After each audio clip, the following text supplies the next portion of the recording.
বাচ্চা কেন একজন সঙ্গীত শিক্ষক পাবে না? এটা অবশ্যই অসম্মানজনক একটা ব্যাপার। শিক্ষকদের জন্য অসম্মানজনক এবং আমাদের বাচ্চারা কেন এগুলো শিখবে না?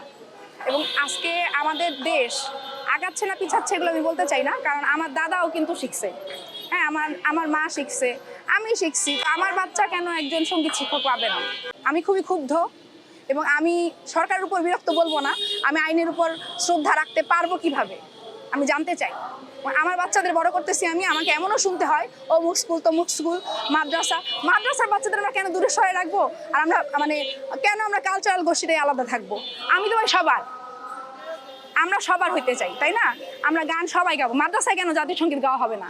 কোন রুট পর্যায়ের মানুষজন এদেরকে বুঝাইতে তো আমাদের হবে। সেখানে আমরা প্রাথমিক শিক্ষা থেকে কি করলাম, যে আমরা শারীরিক শিক্ষক বাদ দিলাম, আমরা সঙ্গীত শিক্ষক বাদ দিলাম। এতে কি আমাদের সন্তানদের ভালো হইলো?